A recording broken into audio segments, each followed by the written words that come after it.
This is an absolute masterclass by Rafael Stone, as with the moves the Rockets have made this offseason, they are now feared across the NBA. But one deal stands out more than the others, and it's not the one you're thinking of. We'll tell you what it is right here on Rockets Digest. Welcome in, everybody. I'm Jace Andrews. We appreciate you tuning into the show. As always, if you're new here, make sure you hit that subscribe button. There is 77% of you who watch these videos that are not yet subscribed. Make sure you hit that subscribe button. We're on the road to 4,500 subs. We're trying to catch Dallas Mavericks Digest. We're trying to catch San Antonio Spurs Digest, and we need your help. Man, oh man, this offseason has been a fun one for the Houston Rockets. Kevin Durant, Alperen Thompson, Jabari Smith Jr. I can't talk about how excited I am for this upcoming season to watch those three specifically play together, not to mention Alperen Şengün and the rest of the bunch, but Clint Capella deals, Dorian Finney-Smith deals.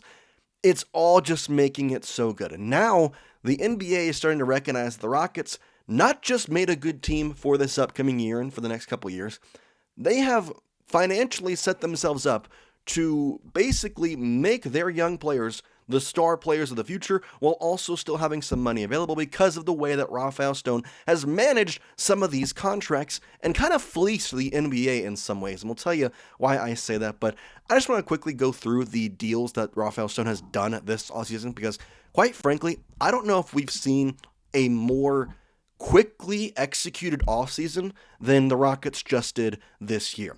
We start off with the Kevin Durant deal. Obviously, that's the big one, and an absolute steal for the Houston Rockets. You trade Jalen Green, you trade Dillon Brooks, that's great, and you get back Kevin Durant.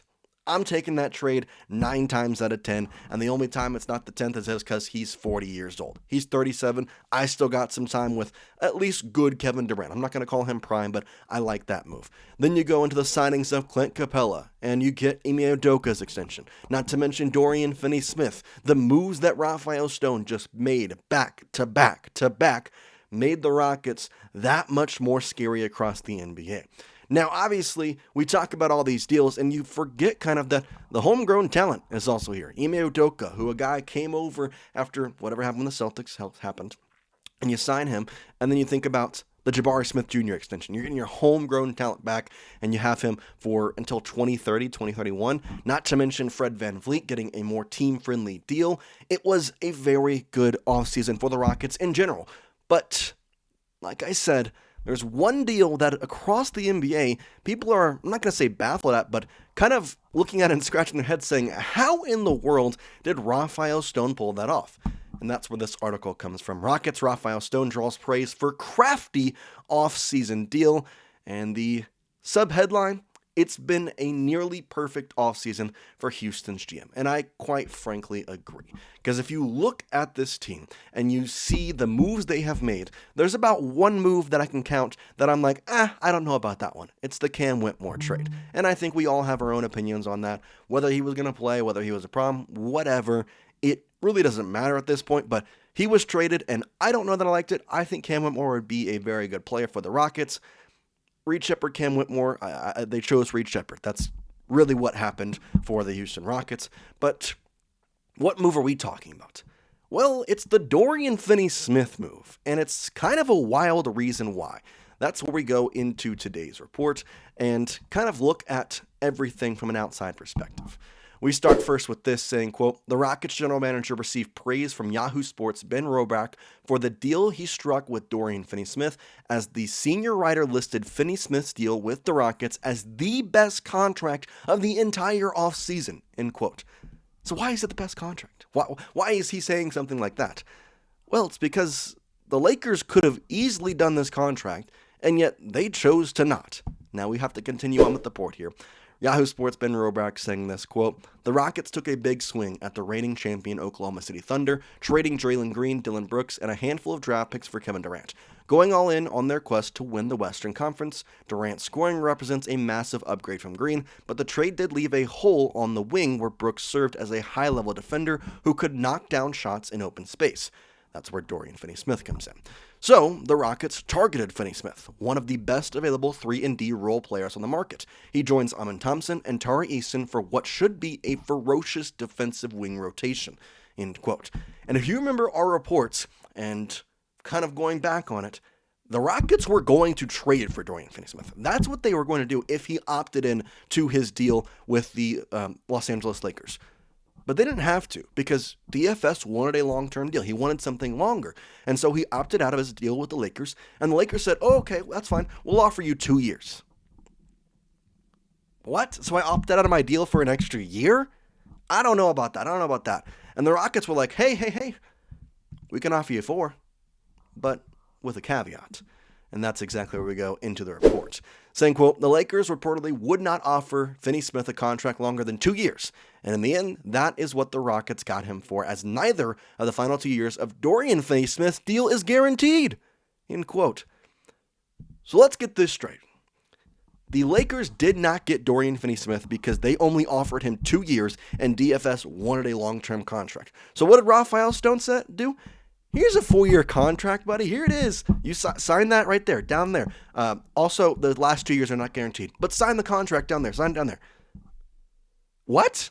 There is a potential chance where if DFS after 2 years does not work out, we can trade him. We can let him go. We can do stuff to make that money go away, basically.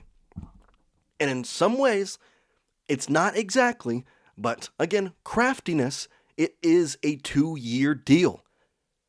Everybody give a round of applause to Rafael Stone. Everybody give a round of applause, because that's something that you just don't see, especially from an NBA level. I don't know if Dorian Finney-Smith, I don't know why he agreed to that in some reasons. I'm not sitting here and saying the Rockets in 2 years are just going to cut him. Like, no. I think he will actually play out at least 3 years of this contract.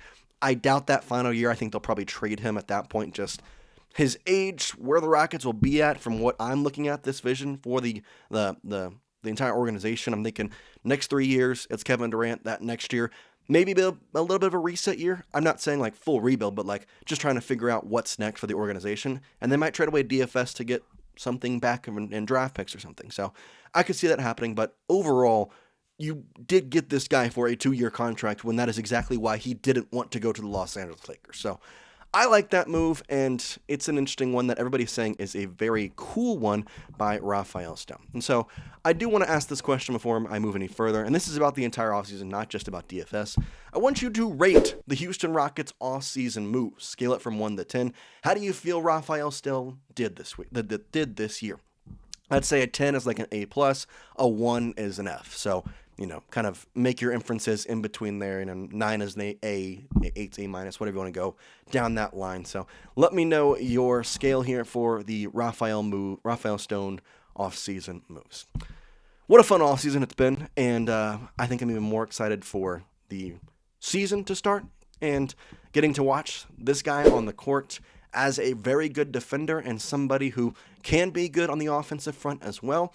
And to kind of going back to my point of why a 2-year deal and maybe him being here for 3 years is probably the best option. He is 32, and I say all the time, Kevin Durant being 37 doesn't matter. Yeah, it's because Kevin Durant is Kevin Durant. Dorian Finney-Smith is not Kevin Durant. When he's 35, he is going to deteriorate, and deterioration from this is less than Kevin Durant deterioration from 30 points to 27 points. So I do think they will probably not finish out this contract, whether that is trading him at the end of it or figuring out some sort of way to get around it. I don't think he will be here for the entire 4 years. I think 3 is probably where I'm sitting at saying, oh yeah, he'll hit that mark. So anyways, that's kind of the biggest thing about this offseason is the way that Rafael Stone was kind of, first of all, moving quickly. I mean, Clint Capella and Dorian Finney-Smith signed like back-to-back on the first night of free agency, which I'm going to be straight up, I 100% had inklings, I had reports, I had sources basically saying there will not be a move to be made this night. And they go and sign 2. So I guess I need to check my sources. But either way, it was a very crafty move from him to get the 2-year deal basically for Dorian Finney-Smith. And the NBA is realizing how good of a GM Rafael Stone is. You talk about the Sam Prestes of the world in Oklahoma City, and yes, he's done a fantastic job, got them a championship. But Rafael Stone, for some criticism that he got in his early days as a Rockets GM, I think has done a very fantastic job over the past 2 seasons, and I'm very excited to see what this team does this season and moving forward. Obviously, if they don't win this year, what's going to be the moves next year? How are they going to make it to where they will win the season after that? Because as much as I do want to say the Rockets will be fine after Kevin Durant, I would love to get a championship with him so we get that guaranteed championship. That is all we got for you today. Let me know your thoughts in the comment section about all this. Are you excited to watch the Rockets play? Do you think DFS was a good deal? Do you think that maybe this is being a little blown out of proportion for how good of a crafting move this is? I want you to let me know all your thoughts in the comment section, because I really like that we have developed a Rockets community here, and we get to sit here and talk ball. I see everybody replying to comments. I'm not always able to love them all, but I'm reading all of them, I promise, and I'm loving everybody's responding to everybody, and we're just talking ball here. That's what we're doing here on Rockets Digest. So, again, can't thank you enough, and we are on the road to 4,500 subscribers. I know that there are at least 100 of you watching this video that have not yet subscribed, so hit that subscribe button today. You will not regret it. We'll see you next time here on Rockets Digest, everybody. Peace out.